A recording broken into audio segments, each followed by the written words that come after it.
معزز علماء ملت اسلامیہ، نوجوان ساتھیوں، بزرگوں اور دوستوں، عزیز بچوں، السلام علیکم ورحمۃ اللہ وبرکاتہ۔ الحمدللہ رب العالمین والعاقبۃ للمتقین والصلاة والسلام علی سید الانبیاء والمرسلین وعلى آلہ الطیبین الطاہرین واصحابہ الہادین المہدیین، اما بعد فاعوذ باللہ من الشیطان الرجیم، بسم اللہ الرحمن الرحیم۔ وَكُلًّا وَعَدَ اللَّهُ الْحُسْنَى آمنت باللہ صدق اللہ مولانا العظیم وصدق رسولہ النبی الامین المکین الکریم، وَنَحْنُ عَلَى ذَلِكَ لَمِنَ الشَّاهِدِينَ وَالشَّاكِرِينَ وَالْحَمْدُ لِلَّهِ رَبِّ الْعَالَمِينَ۔ کچھ کہنے اور سننے سے پیشتر آئیے ہم اور آپ مل جل کر انتہائی عقیدت و محبت کے ساتھ گنبد خضرا میں آرام فرمانے والے آقا و مولا، مدنی تاجدار، دونوں عالم کے مالک و مختار، سید ابرار و اخیار، حضور نبی اکرم نور مجسم صلی اللہ علیہ وسلم کی بارگاہ میں جھوم جھوم کر درود شریف کا نذرانہ پیش کریں اور پڑھیں، اللہم صلی علی سیدنا و شفیعنا و حبیبنا و مولانا محمد وبارک وسلم صلاۃ و سلاما علیک یا رسول اللہ صلی اللہ تعالی علیہ وسلم۔ حضرات، آج کا یہ عظیم الشان اجلاس جو شان مولا علی اور شان حضرت امیر معاویہ کے عنوان سے منعقد ہو رہا ہے، پوری کامیابی کے ساتھ اپنی منزل کی طرف رواں دواں ہے۔ مجھ سے پیشتر حضرت علامہ مفتی احتشام صاحب سے بڑی اچھی تفصیلی اور بصیرت افروز تقریر آپ نے سماعت کی، بڑی اچھی نعتیں آپ نے سنی۔ میں تاخیر سے پہنچا ہوں، اس کے لیے سب سے پہلے معذرت طلب کرتا ہوں۔ فلائٹ آدھا گھنٹہ لیٹ ہو گئی، راستے میں ٹریفک تھی، اور خاص بات یہ ہے کہ 2 بجے تک مدرسہ پڑھا کے میں نکلا ہوں۔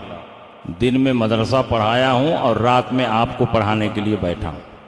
حضرت امیر معاویہ رضی اللہ تعالیٰ عنہ کے تعلق سے بڑی اچھی باتیں آپ نے سماعت کی، اور مولائے کائنات کے تعلق سے بھی بہت سے فضائل آپ نے سنے۔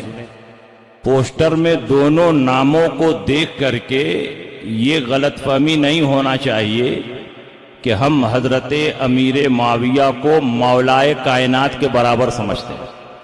مولائے کائنات کا درجہ بہت اونچا ہے، ان کے مراتب بے شمار، حق بدستے حیدر کرار، لیکن حضرت معاویہ کے لیے بھی رحمت پروردگار۔ تو تقابل نہیں ہے، کیونکہ حضرت علی کا مقابلہ حضرت امیر معاویہ سے اور حضرت امیر معاویہ کا حضرت علی سے ہو ہی نہیں سکتا، کیونکہ حضرت علی خلفائے راشدین میں سے ہیں اور حضرت امیر معاویہ خلفائے راشدین میں سے نہیں۔ حضرت علی عشرہ مبشرہ میں سے ہیں اور حضرت امیر معاویہ عشرہ مبشرہ میں سے نہیں۔ حضرت علی اصحاب بیعت رضوان میں سے ہیں اور امیر معاویہ اصحاب بیعت رضوان سے نہیں۔ حضرت علی بدری صحابہ میں سے ہیں اور حضرت امیر معاویہ بدری صحابہ میں سے بھی نہیں۔ اس لیے حضرت امیر معاویہ کا درجہ ان سب کے بعد ہے، لیکن صحابی ہونے میں دونوں برابر ہیں۔ حضرت علی بھی صحابی رسول اور حضرت امیر معاویہ بھی صحابی رسول ہے۔ ایک صحابی ہونے کی حیثیت سے جو عزت اور عظمت اللہ نے قرآن میں اور نبی نے حدیثوں میں بیان فرمائی ہے، وہ اگر ابو بکر کے لیے ثابت ہے، عمر کے لیے ثابت ہے، عثمان غنی کے لیے ثابت ہے، علی مرتضیٰ کے لیے بھی ثابت ہے، تو حضرت امیر معاویہ اور حضرت سفیان کے لیے بھی ثابت ہے۔ اس لیے ہم تقابل نہیں کرتے، یہ اعلیٰ حضرت نے ہمیں تعلیم دی ہے کہ تقابل ہو ہی نہیں سکتا۔ لیکن حضرت امیر معاویہ کے بارے میں 1400 سال سے جو عقیدہ چلا آ رہا ہے، آج اس عقیدے کو بدلنے کی کوششیں کی جا رہی ہیں۔ اپنے آپ کو سنی حنفی مولائی کہنے والے آج حضرت امیر معاویہ کو منافق کہہ رہے ہیں، حضرت امیر معاویہ کو کافر کہہ رہے ہیں۔ میں آپ سے پوچھنا چاہتا ہوں کہ 1400 سالہ اسلام کی تاریخ میں ایک بھی محدث، ایک بھی متکلم اور اہل بیت اطہار اور سادات کرام سے تعلق رکھنے والی عظیم شخصیتوں میں سے کسی شخصیت کا بیان دکھا دو کہ حضرت امیر معاویہ کو انہوں نے کافر کہا ہو، منافق کہا ہو یا ان کی صحابیت کا انکار کیا ہو، تو میں خط غلامی لکھوانے کے لیے تیار ہوں۔ پوری جماعت صحابہ نے حضرت امیر معاویہ کی صحابیت کو تسلیم کیا ہے، اور جب تمام صحابہ نے حضرت امیر معاویہ کو صحابی مانا تو ہم پر لازم ہے کہ ہم صحابہ کی پیروی کریں اور حضرت امیر معاویہ کو صحابی مانیں۔ آپ بتاؤ، حضرت عبداللہ ابن عباس تو نبی کے گھر سے تعلق رکھتے ہیں، بخاری شریف میں ان کی حدیث موجود ہے۔ حضرت امیر معاویہ ایک بار مدینہ منورہ تشریف لائے، عشاء کی نماز پڑھنے کے بعد وتر کی نماز پڑھ رہے تھے اور ایک رکعت انہوں نے وتر پڑھی۔ اس میں اختلاف ہے کہ وتر 3 ہے کہ 1۔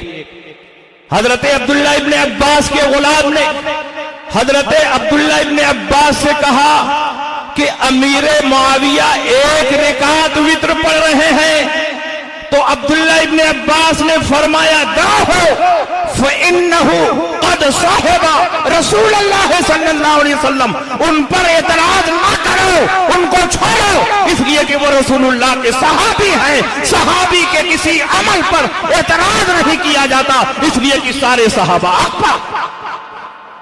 اور اسی کے نیچے امام بخاری نے دوسری حدیث لکھی ہے کہ ان کے غلام نے جا کر کہا امیر المومنین معاویہ ایک رکعت وتر پڑھ رہے ہیں، تو حضرت عبداللہ ابن عباس نے یہ نہیں کہا کہ ان کو امیر المومنین کیوں کہہ رہے ہو؟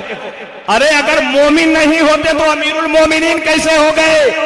عبداللہ ابن عباس نے یہ نہیں کہا کہ ان کو امیر المومنین کیوں کہہ رہے ہو، وہ تو غاصب ہیں، وہ تو فاسق ہیں، وہ تو ظالم ہیں، وہ تو باغی ہیں، وہ تو طاغی ہیں، وہ تو منافق ہیں، یہ نہیں کہا، بلکہ عبداللہ ابن عباس نے فرمایا اصابہ فإنہ فقیہ، جو کچھ انہوں نے کیا ہے وہ بالکل صحیح کیا ہے، اس لیے کہ وہ مجتہد اور فقیہ ہیں، اور فقیہ کو اپنے اجتہاد کی روشنی میں جو حق سمجھ میں آئے اس پر عمل کرنے کی اجازت۔ تو نبی کے گھر والے تو ان کو صحابی کہیں، نبی کے گھر والے تو ان کو مجتہد کہیں، نبی کے گھر والے تو ان کو فقیہ کہیں، اور ایران کے ٹکڑوں پر پڑنے والے رافضی اور نیم رافضی حضرت امیر معاویہ کی صحابیت کا انکار کر رہے ہیں۔ ہم تمہاری بات نہیں مانیں گے، ہم مولا علی کی مانیں گے، عبداللہ ابن عباس کی مانیں گے، امام حسن کی مانیں گے، امام حسین کی مانیں گے، امام جعفر صادق کی مانیں گے۔ یہ تمام اہل بیت اطہار حضرت امیر معاویہ کو مومن بھی مانتے تھے، کاتب وحی بھی مانتے تھے، صحابی بھی مانتے تھے، اور بے شمار فضائل بھی تسلیم کریں۔ آج ایران کے پیسوں کے زور پر یہ باطل عقیدہ پھیلایا جا رہا ہے، یہ غلط فہمی پھیلائی جا رہی ہے کہ امیر معاویہ نے اپنے دور میں حضرت علی کو ممبر سے گالیاں دلوائی۔ میں ہندوستان سے لے کر ایران کے شیعوں تک چیلنج کرتا ہوں، ایک بھی مستند کتاب میں دکھا دو کہ حضرت امیر معاویہ نے کسی بھی مسجد اور کسی بھی ممبر سے حضرت علی کو گالی دلوائی ہو، تو ہم تمہاری غلامی کرنے کے لیے تیار ہیں۔ اس دور کا سب سے بڑا جھوٹ، سب سے بڑا فریب، سب سے بڑا دھوکہ ہے یہ کہہ کر مسلمانوں کو حضرت امیر معاویہ کے تعلق سے بدگمان کرنے کی کوششیں کی. حضرت امیر معاویہ تو حضرت علی کا اتنا احترام کرتے تھے, ان کی اتنی تعظیم کرتے تھے کہ بے شمار مسائل میں حضرت امیر معاویہ نے حضرت علی کی طرف رجوع بھی کیا ہے اور حضرت علی نے ان کے سوالوں کا جواب بھی عطا کیا. میں یہ تسلیم کرتا ہوں کہ دونوں بزرگوں میں لڑائی ہوئی. جنگ صفین میں ایک طرف حضرت امیر معاویہ کی فوجیں تھی اور ایک طرف حضرت علی کی فوجیں تھی. خطۂ اجتہادی کے نتیجے میں یہ جنگ ہوئی. یہ فکری غلطی تھی اور اس اختلاف میں بھی حق پر علی تھے, لیکن حضرت امیر معاویہ کو باطل نہیں کہیں گے کیونکہ حضرت امیر معاویہ سے خطۂ عنادی نہیں بلکہ خطۂ اجتہادی. جیسے حنفی شافعی مالکی حنبلی کا اختلاف ہے ویسے ہی یہ بھی اختلاف ہے. اسی دور میں جب روم کے بادشاہ نے دیکھا کہ امیر معاویہ اور علی کی فوجیں آپس میں لڑ رہی ہیں, مسلمان کٹ رہے ہیں, مر رہے ہیں, اس نے موقع کو غنیمت جانا.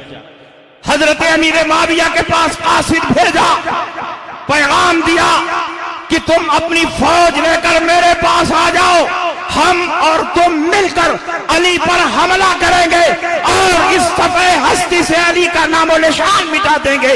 تو اس موقع پر حضرت امیر معاویہ نے جواب دیا, اے رومی کتے, اگر تم نے حضرت علی کے لشکر پر حملہ کرنے کی کوشش کی تو علی کے لشکر سے سب سے پہلا سپاہی جو تم پر حملہ کرے گا وہ معاویہ ابن ابی سفیان ہوگا.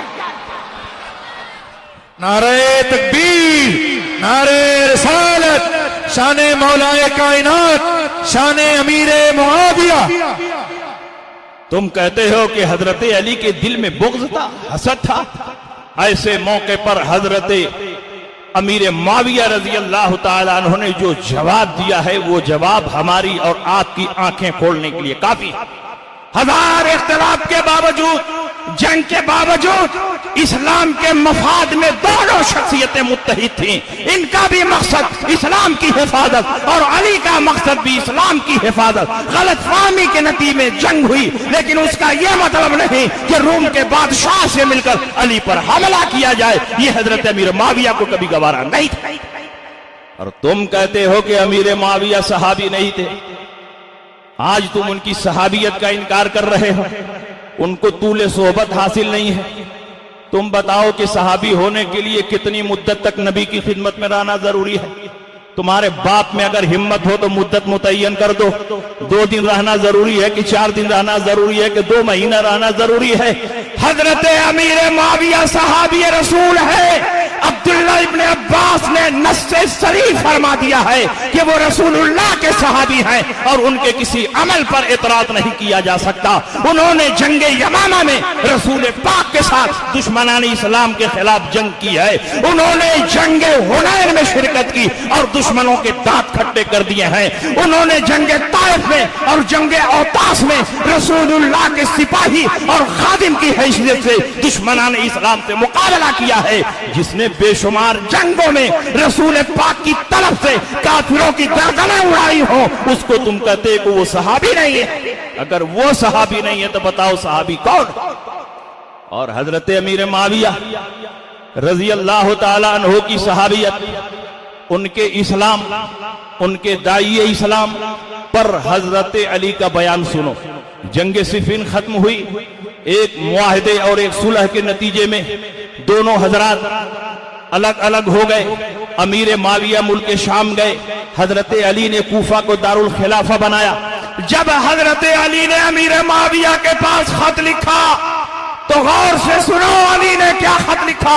اگر تم سچے مولائی ہو تو علی کے ایک ایک جملے کو اپنے دل کی گہرائیوں میں جگہ دینے کی کوشش کرو, اور اگر تم نے علی کے ان جملوں پر اعتماد اور بھروسہ نہیں کیا اور تم نے اس کو تسلیم نہیں کیا تو تم مولائی نہیں ہو بلکہ حضرت علی کے دشمن ہو, حضرت علی کے باغی. حضرت علی نے خط لکھا تو سلام کے بعد لکھا فالحق ان ربنا واحد ودیننا واحد وکلمتنا واحدۃ ودعوتنا فی الاسلام واحدہ.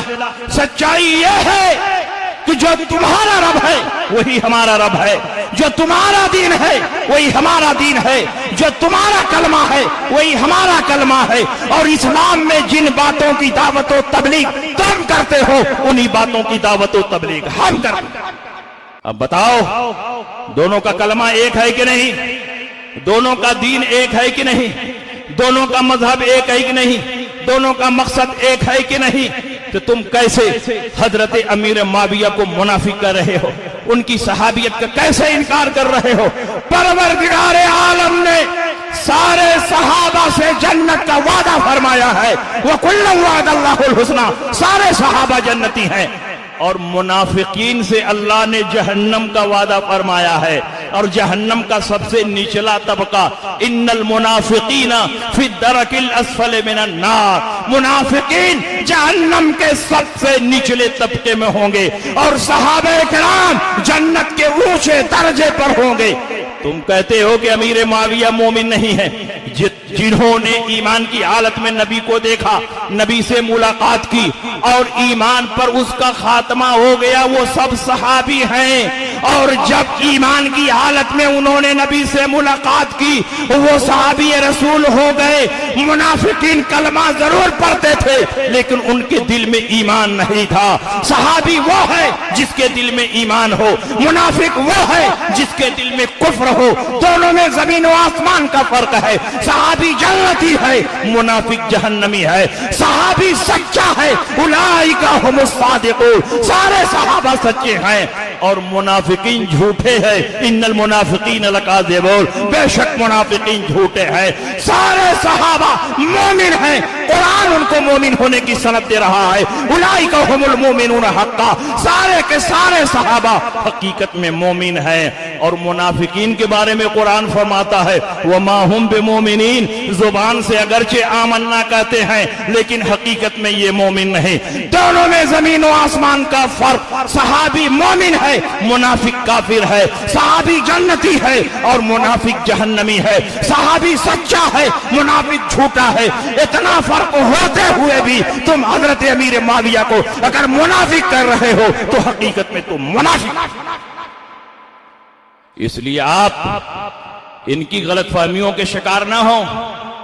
حضرت علی کرم اللہ تعالی وجہ الکریم کی عظمت کا حضرت امیر معاویہ نے ہمیشہ اعتراف کیا، جیسا کہ مفتی احتشام صاحب نے اپنی تقریر میں بیان فرمایا، اور ان سے اتنی محبت تھی کہ اپنے دربار میں حضرت امیر معاویہ نے ایک دن اعلان فرمایا من انشاء شعرا فی مدح علی کما یلیق بہ آتیتہ بکل بیت الف دینار، جو حضرت علی کی شان میں ایسا شعر کہے جو ان کی شان کے لائق ہو تو میں ایک ایک شعر پر 1,000 دینار اسے عطا کروں گا۔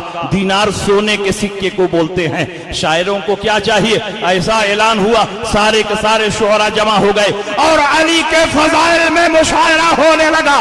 ہر شاعر ایک سے بڑھ کر ایک شعر پیش کر رہا ہے، امیر معاویہ خوشی سے جھوم رہے ہیں اور ایک ایک شعر پر 1,000 دینار عطا فرما رہے ہیں، اور زبان سے فرماتے ہیں علی افضل منہ، علی اس سے بھی افضل ہے، علی افضل منہ، علی اس سے بھی افضل ہے۔ جو اپنے دربار میں علی کی شان میں مشاعرہ کر رہا ہے وہ علی کا دشمن نہیں ہے بلکہ علی کا دوست۔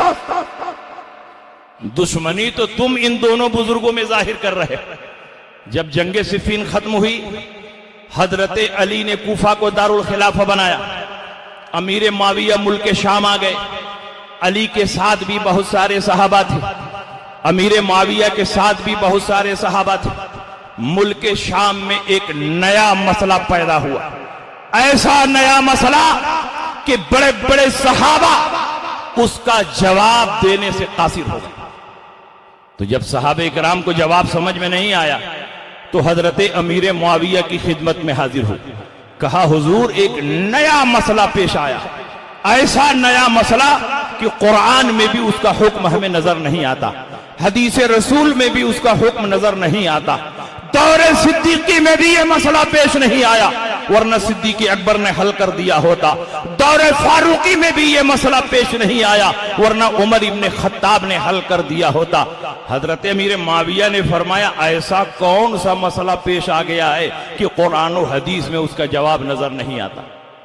تو صحابہ نے کہا حضور مسئلہ یہ ہے کہ ایک شخص کا انتقال ہوا, ایک لڑکا چھوڑا, ایک لڑکی چھوڑا اور ایک ایسا نابالغ بچہ چھوڑا کہ جس میں لڑکا اور لڑکی دونوں کی علامتیں موجود ہیں, یعنی خنثی ہے مخنث, میل کی بھی علامت موجود ہے, فیمیل کی بھی علامت موجود ہے. اگر وہ لڑکا ہو واضح طور پر تو لڑکوں کا حصہ دے دیا جائے, لڑکی ہو واضح طور پر تو لڑکی کا حصہ دے دیا جائے. لیکن پتہ ہی نہیں چل رہا ہے کہ یہ لڑکا ہے کہ لڑکی ہے کیونکہ دونوں کی علامتیں اس میں موجود ہیں. ظاہر ہے کہ نابالغ بچہ اگر بڑا ہوتا اور داڑھی نکلتی تو داڑھی نکلنے سے ہم سمجھ جاتے کہ یہ لڑکوں کے قبیل سے ہے, اور عورتوں کی طرح حیض آتا تو سمجھ جاتے کہ یہ لڑکیوں کے قبیل سے ہے. لیکن نابالغ بچہ, لڑکا اور لڑکی دونوں کی علامتیں موجود ہیں تو اس کو لڑکی کا حصہ دیا جائے کہ لڑکے کا حصہ دیا جائے. ایک لڑکا تو کلیئر ہے, ایک لڑکی کلیئر ہے, لیکن ایک ایسا بچہ ہے کہ جس میں لڑکا اور لڑکی دونوں کی علامتیں موجود ہیں تو اس کو لڑکے کا حصہ دیا جائے کہ لڑکی کا حصہ. امیر معاویہ مکہ مکرمہ میں بہت زیادہ پڑھے لکھے لوگوں میں شمار ہوتے تھے اور اسلام لانے کے بعد مجتہدین صحابہ میں ان کا شمار ہوتا تھا.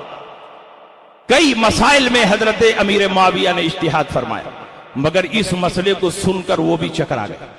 کہا واقعی مسئلہ بالکل نیا ہے, یہ مسئلہ تو کبھی سننے میں نہیں آیا, اس کا جواب مجھے بھی نہیں معلوم, لیکن تمہیں فکر کرنے کی ضرورت نہیں. ابھی ہمارے درمیان وہ شخصیت موجود ہے جسے رسول پاک نے باب العلم فرمایا ہے. وہ باب العلم ہیں, مولا کائنات ہیں, داماد پیغمبر ہیں, شیر خدا ہیں. ان کے سینے پر ہاتھ رکھ کر نبی نے فرمایا اللہم اہد قلبہ, اے اللہ علی کے سینے کو روشن فرما. تو اللہ نے علی کے سینے کو اتنا روشن فرما دیا کہ علی کا سینہ علم نبی کا مدینہ. سبحان اللہ. نعرہ تکبیر, نعرہ رسالت, شان مولا کائنات, شان صحابہ کرام. تمہیں گھبرانے کی کوئی ضرورت نہیں. ہم حضرت علی کی خدمت میں سوال بھیجیں گے. حضرت علی کی خدمت میں سوال بھیجا, چمڑے کے ایک چھوٹے سے ٹکڑے پر اپنا سوال لکھ کر بھیجا, کیونکہ جنگ سے لوٹے تھے, خیریت پوچھنا نہیں تھا, صرف اپنا سوال ہی لکھا. مورخین نے لکھا ہے اتنے چھوٹے ٹکڑے پر سوال بھیجا کأنہ اذن الفارہ, گویا وہ چوہے کا کان. حضرت امیر معاویہ نے چمڑے کے چھوٹے سے ٹکڑے پر حضرت علی کی بارگاہ میں سوال بھیجا. جب وہ سوال پہنچا تو حضرت علی کے دل میں اگر بغض ہوتا, عداوت ہوتی, دشمنی ہوتی تو فرماتے معاویہ پریشان ہے, پریشان رہنے دو, میں جب تک جواب نہیں دوں گا کوئی اس کا جواب نہیں دے سکتا. کیونکہ علی کے علم کا عالم یہ ہے کہ علی فرماتے ہیں کہ قرات کے معاملے میں سب سے بڑے قاری ابی ابن کعب ہیں اور علم قضا کے معاملے میں سب سے بڑے قاضی حضرت علی مرتضیٰ. حضرت عائشہ فرماتی ہیں شریعت کے مسائل کو علی سے زیادہ سمجھنے والا میں نے کسی کو نہیں دیکھا. سعید ابن مسیب فرماتے ہیں کہ منبر پر بیٹھ کر یہ کہنے کا حق صرف علی کو ہے کہ جو چاہو پوچھو, علی کے سوا کوئی یہ جملہ نہیں کہہ سکتا. عبداللہ ابن عباس فرماتے ہیں جب میں نے علی سے کوئی مسئلہ پوچھا فوراً بتایا اور بالکل صحیح بتایا. وہ علی ہیں. جب ان کی بارگاہ میں سوال پہنچا تو حضرت علی کرم اللہ تعالی وجہ الکریم نے فرمایا کہ میں اس کا جواب دوں گا. نبی کے علم کے وارث ہونے کی حیثیت سے میری ذمہ داری ہے کہ میری بارگاہ میں جو شرعی مسئلہ پیش کیا جائے سب کا جواب میں عطا کروں, اس لیے میں اس کا بھی جواب بھیجوں. حضرت علی نے اس کا جواب لکھا اور جس چمڑے پر جواب لکھا وہ اتنا چھوٹا تھا کہ امیر معاویہ کے چمڑے سے بھی چھوٹا تھا. اور ایک جملہ لکھا ارسہو من مبالی ہے, اس کا ترکہ اس کے پیشاب کے راستے سے متعین ہو۔ جب یہ خط پہنچا امیر معاویہ کے پاس تو بڑے بڑے صحابہ تو سمجھ ہی نہیں پائے، لیکن امیر معاویہ مجتہد تھے، فقیہ تھے، انہوں نے فرمایا حضرت علی کے جواب کا مطلب یہ ہے کہ اگر وہ لڑکے کے عضو سے پیشاب کرے تو لڑکے کا حصہ دیا جائے گا، اور لڑکی کے عضو سے پیشاب کرے تو لڑکی کا حصہ دیا جائے گا، کسی اور چیز کو نہیں دیکھا جائے گا۔ ارثہ من مبالی ہے، اس کا ترکہ اس کے پیشاب کے راستے سے متعین ہوگا۔ اگر علی نے اس مسئلے کو حل نہ کیا ہوتا تو آج تک یہ مسئلہ مسترد ہوتا اور دنیا کا کوئی محقق اس مسئلے کو حل نہ کر پاتا۔ یہ حضرت علی کے علم کی شان ہے، اور یہیں سے یہ بھی معلوم ہو گیا کہ دونوں کے تعلقات بہت اچھے تھے، اسی لیے حضرت امیر معاویہ نے ان کی بارگاہ میں خط بھیجا۔ یہاں تو دو مولویوں میں جھگڑا ہو جائے تو یہ مولوی اس مولوی کو فون کرنے کے لیے تیار تھا، لیکن امیر معاویہ باقاعدہ سوال بھیج رہے ہیں اور علی باقاعدہ جواب دے رہے ہیں، اور علی کے علم کا عالم یہ ہے کہ عمر ابن خطاب رضی اللہ تعالیٰ عنہ جب فیصلہ کرتے علی سے مشورہ کر کے فیصلہ کرتے، اور اگر علی موجود نہ ہوتے بار بار اللہ کی پناہ مانگتے۔ تاریخ الخلفاء اٹھا کے دیکھو، وکان عمر ابن الخطاب یتعوذ باللہ من معضلۃ لیس فیہا ابو الحسن، حضرت عمر ابن خطاب اس مسئلے میں بار بار اللہ کی پناہ مانگتے جس میں علی موجود نہ ہوتا۔ اور سنیے حضرت عبداللہ ابن مسعود جو جلیل القدر صحابی اور مجتہدین صحابہ میں شمار ہوتا ہے، وہ فرماتے ہیں کہ علم فرائض اور علم قضاء میں علی سے بڑا کوئی عالم نہیں۔ حضرت علی کرم اللہ تعالی وجہ الکریم کاغذ پر جوڑ کر مسئلہ نہیں حل فرماتے۔ ہم لوگوں کے پاس جب وراثت کا مسئلہ آتا ہے تو بہت دیر تک کاغذ پر جوڑتے ہیں، کیلکولیٹر سے جوڑتے ہیں، سب کا حصہ نکالتے ہیں۔ علی سنتے اور فوراً حصہ بتا دیتے۔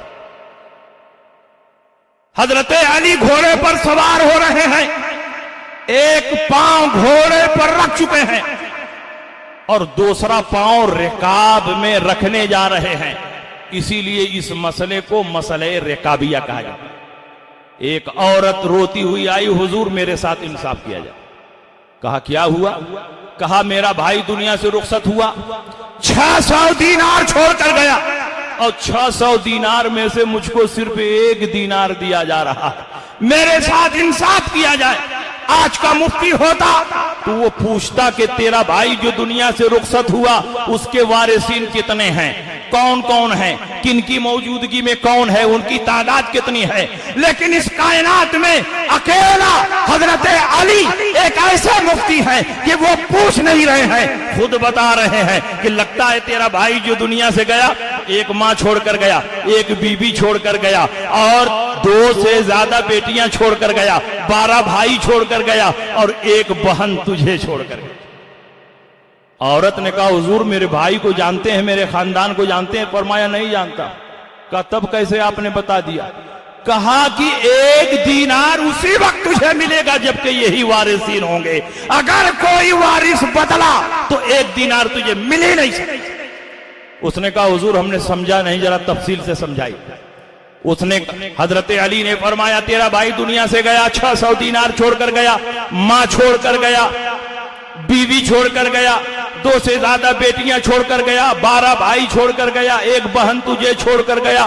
قرآن کے لحاظ سے جب 2 اور 2 سے زیادہ بیٹیاں ہوں تو ان کا حصہ 2/3 ہوتا ہے، 600 کا 2/3 400 ہوا، 400 بیٹیوں نے لے لیا۔ اور بیٹا بیٹی کی موجودگی میں ماں کا 6واں حصہ ہوتا ہے، یہاں بیٹی موجود ہے تو 6واں حصہ ماں کا ہوگا، 600 کا 6واں حصہ 100 دینار ہوا، 100 دینار ماں نے لے لیا، 500 بٹ گیا۔ اور بیٹی کی موجودگی میں بیوی کا 8واں حصہ ہوتا ہے سمن، اور 600 کا 8واں حصہ 75 دینار ہوا تو 75 دینار بیوی نے لے لیا، 575 بٹ گیا۔ اب صرف 25 دینار بچا، 12 بھائی ہیں، ہر بھائی کو بہن کے مقابلے میں ڈبل ملتا ہے، 12 دونا 24 حصہ بھائیوں کا ہو گیا، صرف 1 دینار بچا، وہی تیرا حصہ۔ اللہ سبحان اللہ۔ آج کے دور کا مفتی کئی مہینہ اس مسئلے کو حل کرے گا تب کہیں حل ہوگا، وہ بھی کتنا کاغذ خراب کرنا پڑے گا. حضرت علی نے سنا اور فوراً، علی کا دماغ نہیں ہے، اس دور کا سب سے بڑا کیلکولیٹر ہے. علی زمین سے آسمان کی لمبائی اور دوری بتا رہے ہیں، علی زمین سے سورج کی دوری بتا رہے ہیں، علی زمین سے چاند کی دوری بتا رہے ہیں. علی یہ بھی بتا رہے ہیں کہ دنیا میں کتنے طرح کے حیوانات پائے جاتے ہیں. علی یہ بھی بتاتے ہیں کہ دنیا کا رقبہ کتنا ہے. علی یہ بھی بتا رہے ہیں کہ دریا میں کتنے طرح کی مچھلیاں پائی جا رہی ہیں. یہ معمولی عالم جواب نہیں دے سکتا ہے، یہ جواب وہی دے سکتا ہے جو عالم نہیں بلکہ باب العلم ہو. انا مدینۃ العلم وعلی بابها، میں شہر علم ہوں اور علی اس کے دروازے. سبحان اللہ سبحان اللہ. ایک آخری بات سن لیجئے، بس 2 منٹ کی بات ہے. حضرت علی کی ذہانت سن لیجئے، وقت بہت کم ہے. پولیس کی طرف سے بار بار دباؤ آ رہا ہے کہ جلسہ ختم کیا جائے. پولیس والوں کی مہربانی ہے کہ اتنی دیر تک جلسہ چلنے دیا، ورنہ اس آندھی اور طوفان میں تو لگ ہی نہیں رہا تھا کہ جلسہ ہو پائے گا. لیکن جہاں علی کے سچے دیوانے موجود ہوں وہاں آندھی اور طوفان خود ہی دور ہو جاتا ہے، غیب سے مدد ہو جاتی ہے.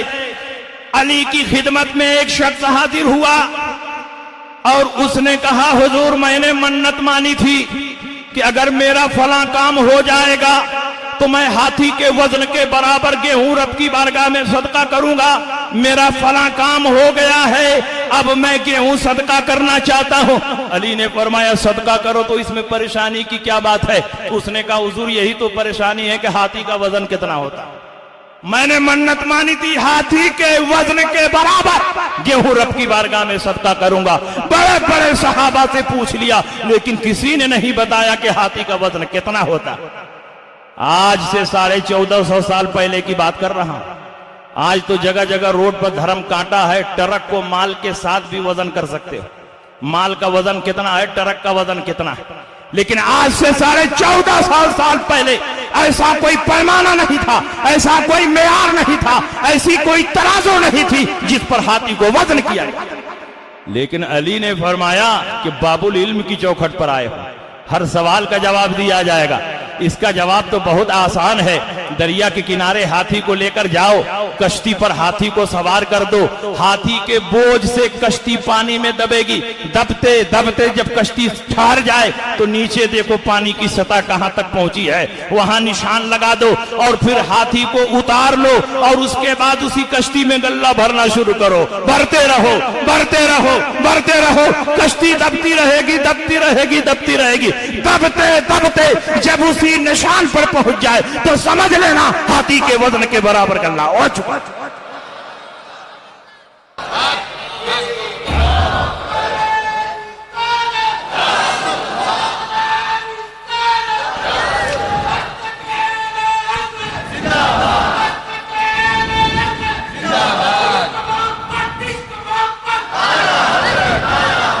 اس لیے میرے بھائیوں، ہم اہل سنت کا موقف ہے اور اجماعی موقف ہے. جو اپنے آپ کو سنی کہتے ہیں، حنفی کہتے ہیں، سب کو اس موقف کو تسلیم کرنا لازم اور ضروری ہے، ورنہ اپنی جماعت کا الگ نام ڈکلیئر کر دیں. ہر صحابی کی تعظیم ہم پر لازم اور ضروری ہے. ہر صحابی بخشا ہوا ہے، ہر صحابی جنتی ہے، ہر صحابی مغفرت یافتہ ہے. ہر صحابی کو اللہ نے اپنی رضا کی سند عطا فرمائی ہے. جس کو اللہ جنتی فرمائے اس کو جہنمی کہنے والا خود جہنمی ہے. جس کو اللہ اپنی رضا کی سند عطا فرمائے اس سے ناراضگی رکھنے والا یہ خود منافق ہے، کافر ہے، ہرگز ہرگز وہ اہل سنت نہیں ہے. اس لیے ہم اہل سنت کے اسی موقع پر قائم رہیں گے اور حضرت امیر معاویہ سے بھی محبت کریں گے، علی سے بھی محبت کریں گے، سارے صحابہ سے بھی محبت کریں گے. انہی باتوں کے ساتھ میں رخصت ہو رہا ہوں. وآخر دعوانا ان الحمدللہ رب العالمین وما علینا الا البلاغ. السلام علیکم.